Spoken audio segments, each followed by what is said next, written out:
Hello everyone, আসসালামু আলাইকুম। So আজকে আমরা আরো অনেক বেশি ইন্টারেস্টিং একটা প্রবলেম করব, যেটা হইতেছে তোমার এই বছর অর্থাৎ 25-26 সেশনে বুয়েট অ্যাডমিশন টেস্টে আসছে। তো কোয়েশ্চেনটা একটু দেখো। কোয়েশ্চেনটা দেখার আগে আমি তোমাদেরকে কোয়েশ্চেনটার ব্যাপারে কিছু কথা বলি। তো এই কোয়েশ্চেনটা আমি অ্যাডমিশন পড়াচ্ছি তো প্রায় এখন ৩ বছর ধরে। তো 23 ব্যাচে যখন প্রথম এই কোয়েশ্চেনটা করাইলাম, তখন একটা কোয়েশ্চেন আমাকে স্টুডেন্টরা করতো, সেটা হচ্ছে যে ভাইয়া এই কোয়েশ্চেনটা তো কোথাও আসে না, বা এই টাইপের কোয়েশ্চেন তো কখনো আসে নাই, তাহলে এটা কি করার দরকার আছে?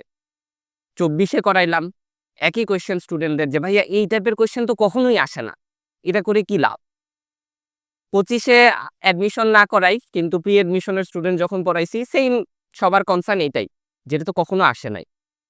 তো যেহেতু আসে নাই, সবাইকে আমার আনসার একটাই দেয়া লাগতো, যে দেখো কিছু কোয়েশ্চেন না আসলেও কনসেপ্ট বিল্ডিং এর জন্য করতে হবে। তো এই কোয়েশ্চেনটা আমি ওইরকম একটা কোয়েশ্চেন মনে করতাম, যে কনসেপ্ট বিল্ডিং এর জন্য এই কোয়েশ্চেনটা করা লাগবে। তো ফরচুনেটলি বলো বা স্টুডেন্টদের জন্য আনফরচুনেটলি বলো, এই কোয়েশ্চেনটা কিন্তু এবার পরীক্ষায় চলে আসছে। সো এখন কিন্তু আর কেউ আমাকে আটকাইতে পারবে না এটা করানো থেকে। তো আসো প্রবলেমটা করি, দেখো কি বলছে।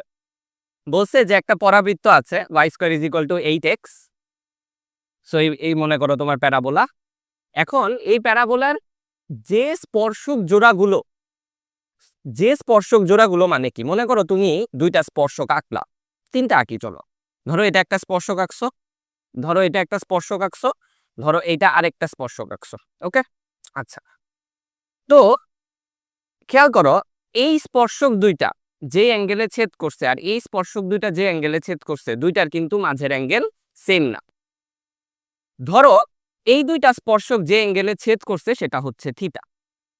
তো এরকম দেয়ার উইল বি আদার স্পর্শক জোড়া যারা এরকম থিটা অ্যাঙ্গেলে ছেদ করে।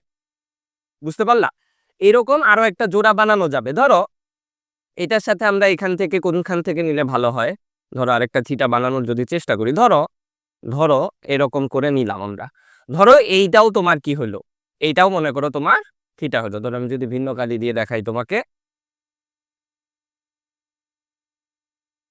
খুব ভিন্ন হয়েছে, যাই হোক। ধরো এটাও থিটা, এটাও থিটা, বাট এইটা কিন্তু তোমার আরেকটা স্পর্শকের সাথে থিটা কোণ তৈরি করে নাই, ডিফারেন্ট একটা কোণ তৈরি করছে, ওইটা আমার হেডেক না।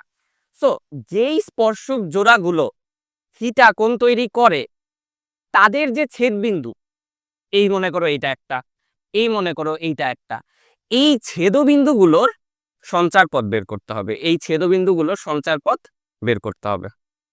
ঠিক আছে? তো কিভাবে করব? তো যখনই তোমার বিভিন্ন কণিকের স্পর্শকের ছেদবিন্দু টাইপের কোয়েশ্চেন চলে আসে, ছেদবিন্দু বাদ দাও, যখনই কোনো কণিকের স্পর্শক রিলেটেড সঞ্চার পথের কোয়েশ্চেন আসে, মনে রাখবা এই জিনিসটা, যখনই কোনো কণিকের স্পর্শকের সঞ্চার পথ টাইপের কোয়েশ্চেন তুমি পাবা, তখন তোমাকে ওই কণিকের যে সাধারণ স্পর্শকের সমীকরণ আছে সেটা ব্যবহার করতে হবে। ঠিক আছে? যখনই এরকম ঘটনা হবে যে স্পর্শকের সঞ্চারপথ, তখনই তোমাকে কি করতে হবে? তখন তোমাকে ওই কণিকের যে সাধারণ স্পর্শকের সমীকরণ আছে সেটা ব্যবহার করতে হবে। যেমন যেমন আমি যদি তোমাদেরকে বলি যে y² = 4ax, এই কণিকের বা এই প্যারাবোলার সাধারণ স্পর্শকের সমীকরণ কি? সো তুমি আমাকে বলবা যে ভাইয়া এটা হচ্ছে y=mx plus a/m plus a/m। এটা হচ্ছে আমার এই স্পর্শকের, সরি, এই কণিকের সাধারণ স্পর্শক, অর্থাৎ এই কণিকের যাবতীয় যত স্পর্শক আছে সবগুলো স্পর্শক হইতেছে তোমার কি হবে, এই ফরম্যাটের হবে দেখতে। ওকে, আচ্ছা, গ্রেট। তো আমাদের এইটা ব্যবহার করতে হবে, এটা আমরা বুঝলাম। এখন এটা কিভাবে ব্যবহার করব?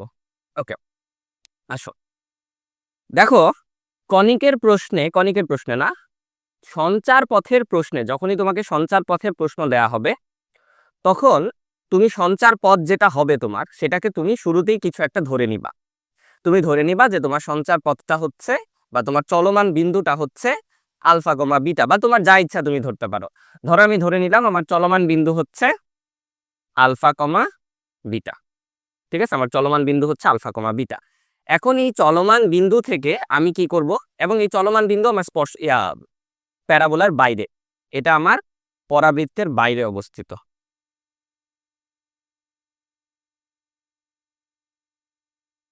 সো এটা যদি আমার পরাবৃত্তের বাইরে অবস্থিত হয় তাহলে এখান থেকে আমি কয়টা স্পর্শক আঁকতে পারবো?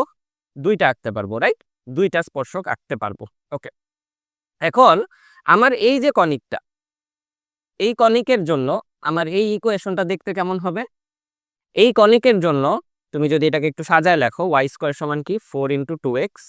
সো আমার এর মান কত? 2। তাহলে এই কনিকের জন্য আমার ইকুয়েশন হবে y = mx প্লাস 2/m। অর্থাৎ এই কনিকের যত স্পর্শক আছে সবগুলোকে আমরা একটা সমীকরণ দিয়ে প্রকাশ করে ফেলছি। যতগুলো স্পর্শক হইতে পারে সবগুলোকে একটা সমীকরণ দিয়ে প্রকাশ করছি। তুমি এম এর একটা করে মান চেঞ্জ করবা, আলাদা আলাদা স্পর্শক আসবে, বাট সবগুলো একটা ইকুয়েশনে আছে। এখন তোমার এই বিন্দু থেকে যে স্পর্শকটা তুমি আঁকতেছো বা যে স্পর্শকগুলো তুমি আঁকতেছো সেই স্পর্শকগুলোও তো তোমার এই সমীকরণের উপরে অবস্থিত হবে, তাই না? মানে এই সমীকরণ দিয়ে প্রকাশ করা যাবে। সো তোমার যেই স্পর্শকগুলা তুমি এই বিন্দু থেকে আঁকবা সেগুলাকেও যেহেতু এই সমীকরণ দিয়ে প্রকাশ করা যাবে, আমরা কি করব, আলফা কমা বিটাকে এখানে বসাই দিব। আসো বসাই। তাহলে বিটা সমান এম আলফা প্লাস 2/m। এখন এখান থেকে আমরা এম এর মান বের করার চেষ্টা করব। তাহলে এম এর মান বের করার চেষ্টা করি। Beta M = m² alpha plus 2। দেখতে পারতেছো এম এর একটা কি আসছে? দ্বিঘাত সমীকরণ আসছে। এম এর একটা দ্বিঘাত সমীকরণ আসছে। কেন আসছে বলো? কারণ তোমার বাইরের এই বিন্দুটা যেহেতু বাইরে, এখান থেকে তুমি কয়টা স্পর্শক আঁকতে পারবা? দুইটা। তাহলে দুইটা যদি আঁকতে পারো তোমার তো এম এর মান দুইটাই আসবে, তাই না? তোমার এই বিন্দু থেকে যে স্পর্শকগুলো আঁকা যাবে সেটা দুইটা হবে দেখে এম এর দুইটা মান পাওয়া যাবে, রাইট? আচ্ছা, গুড। তাহলে আমরা এম এর দুইটা মান পাবো এখান থেকে। তাহলে আমরা এখানে এম এর দুইটা মান পেয়ে তারপরে আমাদের কাজ করলেই পারি। এম এর দুইটা মান পেয়ে যাওয়ার পরে আমরা মনে করো যে মধ্যবর্তী কোণ থিটা অ্যাপ্লাই করতে পারবো, বাট সেদিকে আমরা যাব না। সেদিকে না গিয়ে আমরা কিভাবে করব দেখো। সো ধরো আমার একটা স্পর্শক আছে, এইটার কোণ মনে করো, সরি, এটার ঢাল মনে করো m1, এটার ঢাল মনে করো m2, ঠিক আছে? আচ্ছা, তাহলে এদের মধ্যবর্তী কোণ থিটা যদি হয় আমি কি লিখতে পারি? tan থিটা সমান কি হবে বলো? m1 - m2 divided by 1 plus m1 m2 modulus, ঠিক আছে? আচ্ছা, so m1 - m2 divided by 1 plus m1 m2। এখন একটু চিন্তা করো, এই m1 আর m2, এই m1 আর m2 দুইটা কি এই সমীকরণের সমাধান হবে না? m1 আর m2 এই সমীকরণের সমাধান হবে কেন? কারণ তুমি এই বিন্দু থেকে স্পর্শক আঁকছো। কয়টা স্পর্শক আঁকছো? দুইটা। তাহলে এই বিন্দু থেকে যে দুইটা স্পর্শক তুমি এঁকেছ তাদের যে ঢাল সেটাই তো এই সমীকরণে পাওয়া যাচ্ছিল। তাহলে তাদের ঢাল যদি এই সমীকরণ থেকে পাও তাহলে সেটাই তো m1 আর m2, তাদের মাঝের কোণই তো তুমি বের করতে চাচ্ছ। আচ্ছা, ভেরি গুড। তাহলে এখন দেখো আমরা কনিক থেকে এখন চলে যাব আরেকটা চ্যাপ্টারের কনসেপ্টে। সো বহুপদীর কনসেপ্টে চলে যাব। দেখো আমার দুইটা মূলের মাঝের একটা সম্পর্ক জানতে চাইছে, m1 - m2। আমরা কি করতে পারি দেখো, আমরা এখানে বুদ্ধি খাটাইতে পারি। আমরা লিখতে পারি m1 plus m2 whole square minus 4m1 m2 root over, জায়গাটা একটু মুছে দেই, divided by 1 plus m1 m2। এখন তোমাদের মনে একটা কোয়েশ্চেন আসতে পারে যে ভাইয়া এটা কেন করলেন? এটা করলাম যে কারণে, সেটা হইতেছে আমার এখান থেকে m1 আর m2 এর মান বের করে বসায় করতে যে সময় নষ্ট হইতো আমার কিন্তু সেই সময়টা এখন আর নষ্ট হবে না।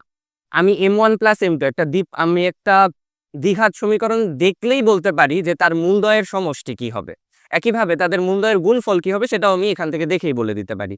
তাহলে এখন যদি আমি এখানে যদি মান বসানো শুরু করি, আমাকে বলো এখান থেকে যে তোমার m1 প্লাস m2 সমান কি হবে? তুমি ইজিলি আনসার বলে দিবা যে ভাইয়া এটা হবে হচ্ছে বিটা বাই আলফা। একইভাবে আমি যদি তোমাকে জিজ্ঞেস করি যে m1 m2 কি হবে, তুমি আমাকে কি বলবা? যে ভাই এটা হচ্ছে 2/আলফা। আমি তোমাকে তখন বলবো যে আচ্ছা এখন মান বসায় দাও পটাপট করে। সো তুমি কি করবা? এখানে পটাপট মান বসানো শুরু করবা। Root over beta by alpha whole square minus 4 into 2 by alpha divided by 1 plus 2 by alpha. ব্যাস, এটা সমান কি? এটা সমান tan থিটা। বেসিক্যালি এইটাই আমাদের আনসার, কিন্তু এটাকে আমরা আরেকটু সুন্দর করে গুছায় লিখব।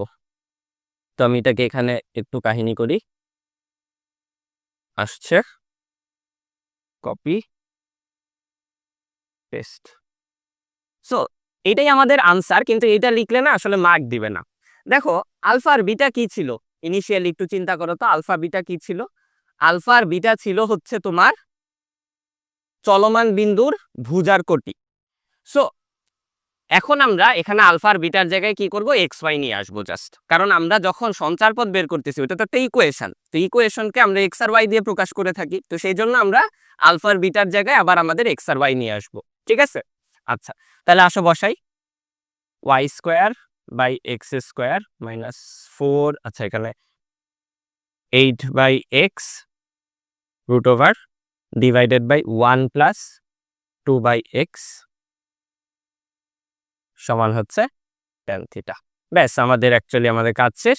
আমরা চাইলে এটাকে স্কোয়ার করে দিতে পারি, চাইলে নাও করতে পারি, টোটালি আমাদের ইচ্ছা, কোনো প্রবলেম নাই। দেখো এখান থেকে যদি আমরা একটা এক্স বাইরে নিয়ে আসতে চাই, ওয়াই স্কোয়ার মাইনাস 8x, এখানে একটা 1 বাই এক্স বাইরে চলে আসলো, divided by 1 plus 2 by X সমান tan থিটা। এই এক্সটাকে যদি নিচে নিয়ে আসি, Y square minus 8x divided by X plus 2 সমান tan থিটা। ফাইনালি আমরা যদি এটাকে এই পাশে নিয়ে আসি, Y square minus 8x is equal to tan theta X plus 2। এখন তুমি যদি স্কোয়ার করে দাও, করে দিতে পারো, না চাইলে নাও করতে পারো, বাট এইটাই তোমার ফাইনাল আনসার। ঠিক আছে, এটাই হচ্ছে তোমার ফাইনাল আনসার। এটাই হচ্ছে তোমার ফাইনাল সঞ্চার পথ।